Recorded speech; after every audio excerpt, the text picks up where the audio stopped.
Okay, well,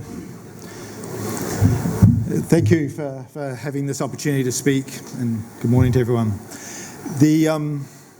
We've been up on the mountaintops today dealing with geopolitics and global strategy, but this is a business summit, and so it's my job to bring us down to back to earth, so to speak, and think about what are the changes in China and what does it mean for businesses and for the economy. Now, one of the phrases you'll hear is dual circulation. And that's kind of what I want to talk about, because this gets us into the engine of Chinese policy right now. The difficulty, and one of the things we've heard today, the only constant, and this is a cliche, but it's so true, the only constant in China is change. And one of the things with COVID is it's given us a chance to just kind of look back on where we've come from. And going through my old papers, my first research report on China was 30 years ago in 1991. And then that was just about the opening up of Guangdong, and the economy was growing quite slowly, but the Guangdong economy was growing very fast. And in that time, I've been fortunate to have had a ringside seat at one of the greatest stories, the re-emergence of China, the rise of China. And in that time, reform and opening up was the dominant story. And not long after my first research report was when Deng Xiaoping did his southern tour, and China's great era of fast growth began. What we've seen in the 2010s is that idea of reform and opening up has receded. Now, as we heard from Ambassador Wu today, it's still very important in the way that China thinks about its economy and the path of its economy. But it has receded as the economy has grown so large and as you approach the limits of exports. And so the new policy narrative that's emerged is dual circulation. And my view on how one should analyze China is you have to listen, and sometimes we're not very good at listening. We have our views of how China works, and we don't listen to what the Chinese actually say, and particularly the Chinese leadership. And so this is a quote from Xi Jinping after the Politburo meeting in July. You have these quarterly Politburo meetings that focus on the economy, and this is actually something that should be covered in the New Zealand press. We talk about the Federal Reserve meetings. You'll never hear about a Politburo meeting. But for the New Zealand economy, a Politburo meeting is really a really important event. And there's a couple of things here. He talks about the perspective of protracted warfare. And a foreigner reading that is, well, what is he talking about? What does that mean? But this meant in July that the Chinese leadership recognized that COVID-19 represented a wartime type shock, that you had to put your economy on a wartime footing. The borders would be closed, the world would be different, and would change coming out of it. And then he put forward this idea of a dual circulation new development concept of both the domestic cycle and the international cycle, but with the domestic cycle the main body. And this signals a more inward-looking economy. Some people at the time interpreted it as a closing China, which is the wrong way to think about it, as Ambassador Wu said. This is about a more inward-looking economy, but one that is still outwardly engaged with the world. Now, not many people would be able to answer this, but the most important economic technocrat or policy maker in China now is Liu He. He came to New Zealand when President Xi came, I think, was it in his 2013, 2014 trip. And Liu He, in those years since then, he's the vice premier today, has really emerged as the key policymaker. And if you look carefully at every photo of Xi Jinping going around the country, you'll see in the background Liu He is there. When in Hainan the other weekend, they were commissioning the new ships, the new submarine and the new aircraft carrier or marine vessel. Liu He was there, incredibly important. We know about Zhurongji, but Liu He is someone we really have to pay attention to. So when I don't understand something, I always try and think, well, what is Liu He saying? How can we understand this through the prism of what he's telling us? And so what is this? He says that it reflects the changing stage of China's economic development, that it's a response to a more complex international environment, And it's a response to what we've seen in the US from the Trump administration and the sense of uncertainty that that has engendered. And, there were lots of issues that needed to be raised. I think our former Prime Minister gives China too wide a pass on this. I think there's lots of issues in terms of the commitments under WTO, in terms of access for firms, in terms of an open economy that need to be addressed.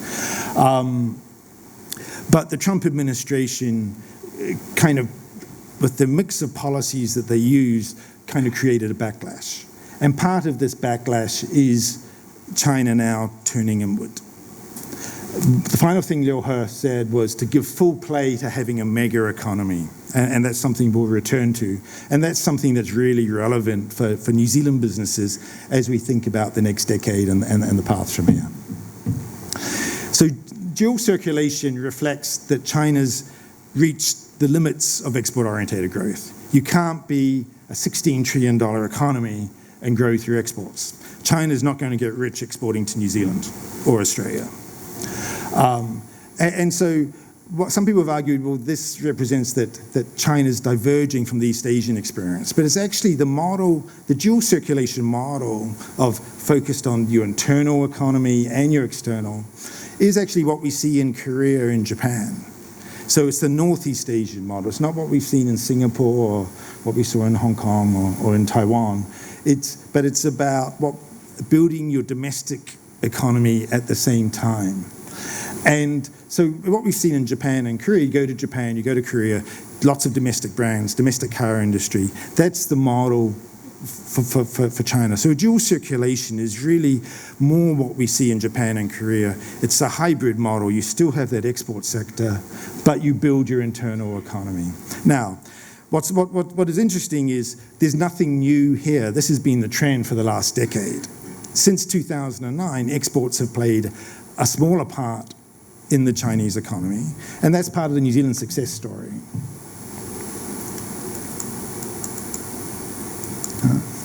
Sorry, it's hard to see those numbers. You can maybe get a copy of this later. Too small.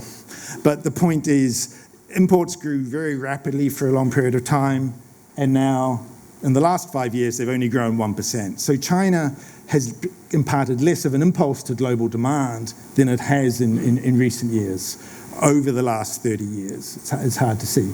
This chart's a little bit easier to see, and I always talk through charts. We're very data-orientated. That's how we ended up being involved in New Zealand on the COVID modelling. We always look for a way, how can we use data to understand what is happening? That's the approach, that's the Wigram way, if you like. That's how we work. So you actually look at this chart is actually important, is imports to GDP in China now are half of what they used to be. So it's gone from 30% of GDP to 15.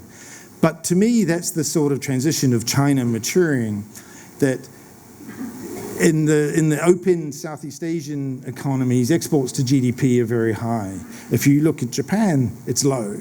And import share in Japan is low. So in some ways, China's becoming more like Japan.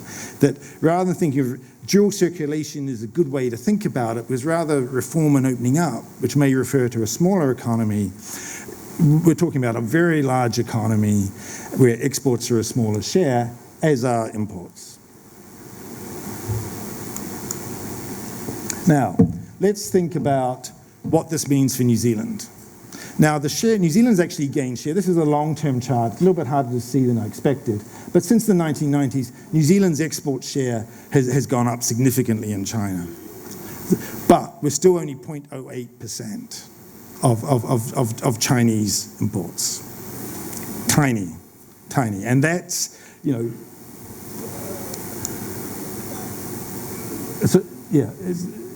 that was 0.08% of GDP. This is, I got my numbers wrong. This chart is of share of GDP. We're 0.08% of China's GDP, what we export to China, not even 10 basis points.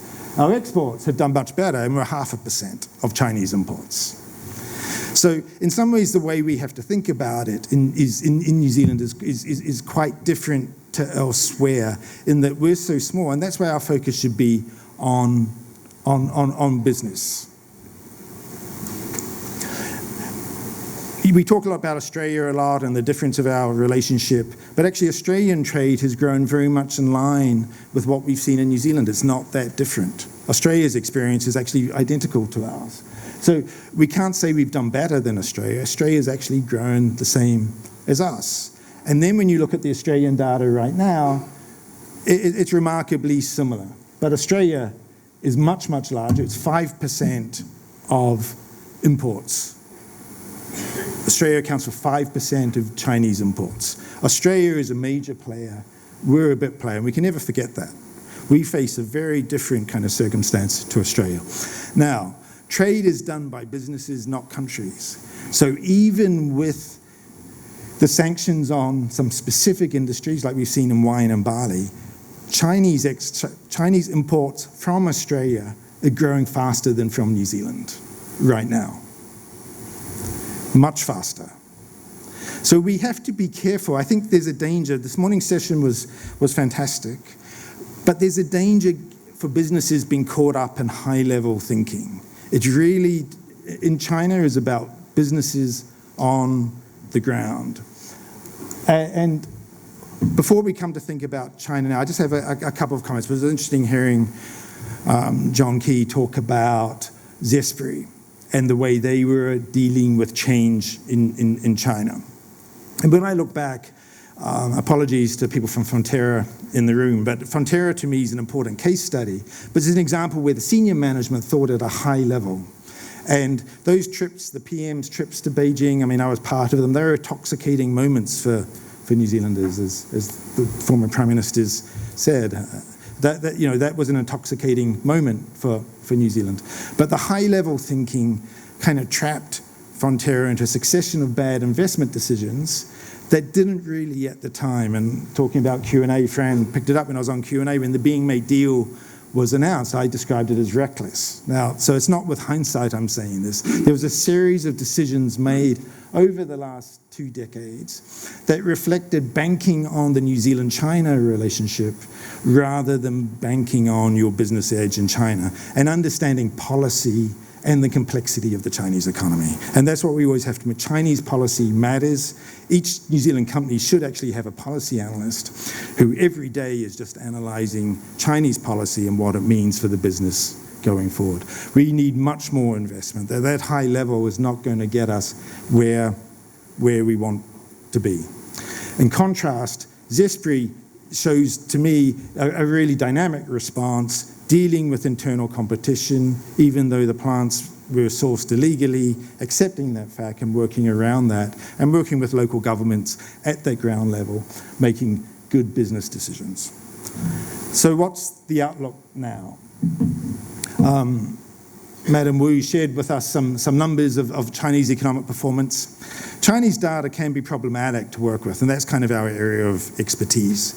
Because there's times, in the West, we use economic data to really monitor our elected representatives. In China, the direction of flow is the other way, where data is used to communicate, where the government uses it to communicate, tell a story, fit the narrative together. So sometimes that brings with it good news, sometimes it brings bad news. In the 2015 to 17-19 period, when imports grew slowly, China was not growing fast. We think it was growing more slowly than the official data says. Today, we think it's growing much faster. And this is going to be an important crutch, if you like, for New Zealand over the next few years. I think China goes through episodes. We've been through an episode of slower growth. We're now in an episode of faster growth. So right now, I wouldn't put this on paper, but right now we think the Chinese economy is growing close to 12%. And actually, it certainly is around 10. So 10 to 12%. We've just been through the first quarter results season. Very strong numbers from companies in China. Revenue and top line and profits growing close to 20% on an annualized basis. So the economy is looking really strong. And the most interesting thing is that this is our chart. The black line, the green dotted line is our estimate of Chinese GDP, and you can see it's growing faster than the official numbers for the first time since 2009. We actually think first quarter growth, because the lockdowns, was closer to 22% year on year rather than the 18 they reported. What's happening? And this is what Warren Buffett on the weekend talked about. The prices are rising in all their businesses. They can see prices rising, and we're seeing that in China. This is a chart of commodity prices, and you can see it's back to those 2011-12 times, which were kind of good times for the New Zealand economy. So that's important. That drives our terms of trade. That's important for our export industries. China is growing fast, and prices are rising fast. And this is in some ways the most interesting chart. We talk about dual circulation. We talk about turning inward, but Chinese imports from trading partners is growing at the fastest rate in more than a decade. And so the key to understanding China is to hold two contradictory thoughts in your head at the same time. And the thought right now is that China is turning inward, but at the same time it's growing so fast that that's actually a good news story for New Zealand. So we don't need to be, we're so small, we don't need to be so concerned about that turning inward. So, having to draw it together, that China is growing fast, but it will still be a challenge. As they turn inward, as they promote domestic industries, as you get more import competing industries, it will be a challenge. And this creates an uncertain investment proposition for companies that are doing large-scale in-country investment, say of the sort that Frontier has done the last 3 years. I think the lack of visibility makes that harder. And then we're going to see more domestic competition, such as wine from Shandong. Part of the clampdown on Australian wine is also to promote domestic industries. They were a convenient target. Part of the clampdown on barley was because under the US-China trade agreement, which was a managed trade agreement, they had to source more goods from the US. So even when China does economic sanctions like we've seen with Australia, they do it for their own reasons. They have their own kind of agenda. And this will demand a really pragmatic response by New Zealand businesses. And that's why, our business schools should be studying kind of that Zespri-Frontiera contrast. Just a final couple of charts to leave you with before some questions. We're running a little bit behind. This is one chart, and you can see it's parabolic. Now, the only exponential chart we tend to see these days is of COVID cases, sadly. This is a near exponential chart, but it's on capital goods demand in China. And this is a direct outcome of dual circulation. And this is why the economy is going to be strong. This is purchases of things like boilers, equipment, machinery is surging. And that's why we think China is growing 12%, because of this inward turn, this determination to build up manufacturing capacity in China. You're getting this surge, and that's what's driving the fast growth.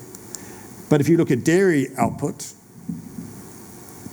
in China is flat. Despite all the problems we've had at that high level, dairy output in China is flat. And that reflects the challenges of the environment. Water, farming is going to remain there. That China's comparative advantage is not going to be in dairy. And that's why, New Zealand's prospects still remain strong. And one final thought to leave us with, and people talked about it earlier today, is just the size of the Chinese economy now. It's going to be a $16 trillion economy. Now, when I started covering China, New Zealand would have been like the equivalent of the fourth or fifth largest province when I first began working on China. Today would be like number 27 or 28. Just the size. And so I thought I'd leave this chart. This is the chart of the value of Chinese GDP in US dollars. And you can see the point right now, and this is, you read the IMF and they say the Chinese economy will be slow to recover. They're looking through the rearview mirror. Chinese economy has been very fast. You can see that little exponential rise at the end. And so for New Zealand businesses, we're always going to be small.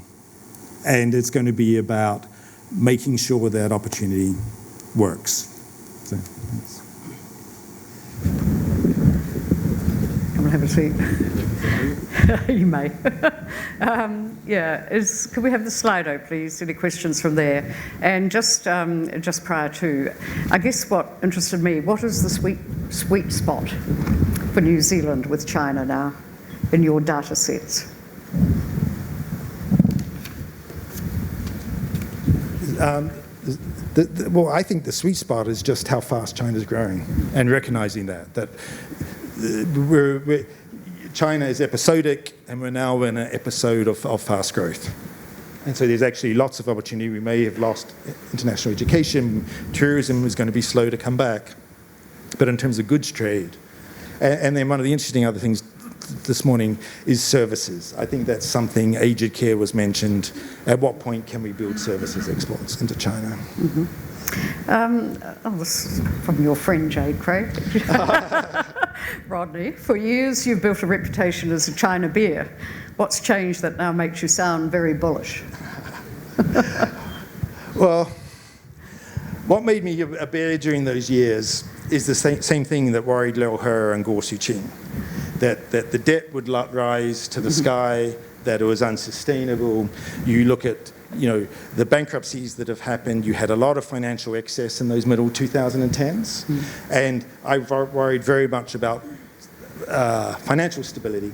What happened was that Liu He emerged as a very strong vice premier, and he brought Guo Suqing, who is one of the people I admire most, to be head of the banking regulator. And that's been really, really important. So what we've seen in the last 2017 is a real focus on financial stability and the avoidance of bubbles. Question from Jerry Clode. How does the government's fine for Alibaba and anti-monopoly regulation of technology fit into the reality of dual circulation? Yeah, so I thought at the time that Jack Ma made a speech in October in Shanghai. I was shocked to read it. So I think he crossed a number of lines, and his vision, what he laid out for the financial system, was diametrically opposed to what Liu He and Guo Suqing will want. So part of it is about financial stability, that to maintain financial stability, they needed to maintain regulation, and financial would be beyond that. And so what we've seen since then is the emergence of the PBOC digital currency, and from what we hear in Shenzhen and Shanghai, that's really going to take off. And hopefully one day, instead of having to use PayWave in New Zealand, we'll have our own digital currency that's similar to what the PBOC has now. Question from Eva Hoare. How would this dual circulation help New Zealand with its over-reliance on China trade? Yeah, see, I'm not one of those ones who argue for diversification. I think if we ever have a shock, we have a floating currency. In the 1970s, we had a fixed exchange rate. Remember in 1984, Rob Muldoon refused to devalue the currency. We couldn't adjust to the shock. Part of the 1980s reform was to build more resilience, more flexibility, so that when we get shocks, we can adjust. And so businesses have to make business decisions. And I think this is one of the things we have to change our mindset about, is when I say, let's not focus on the high level, let's focus on businesses and what businesses are doing. Businessmen make those decisions, and that's their risk. China's a fast-growing economy. There's big rewards for certain businesses. Why not make hay while the sun shines? And if there's a shock where our currency falls, the central bank does QE, we can cope with shocks. And so I'm not a diversifier. Question from Stephen Jacoby. How does dual circulation sit alongside Belt and Road? Yeah, well, I think dual circulation dominates Belt and Road. Belt and Road, to me, was part of an experimentation with going out. So I'm kind of a Belt and Road skeptic, as I've always been. And it was tied up with financial stability concerns, as we've seen, the build-up of foreign debt, the risk Chinese banks were taking lending to poorer credits. So I think Belt and Road remains a concept, but that's never really been a focus for me, because it's hard. The Belt and Road was funded in US dollars. When the UK built railroads in Argentina, it was funded in sterling. The US dollar was dominant. The RMB's not. And so to me, the limitations of Belt and Road are financial. Take two more quick questions. Do you think New Zealand will take over portions of Australians' export goods to China? Actually, it's the US that's taken over. And I think when I saw that trade deal in October 2019, I was very disturbed.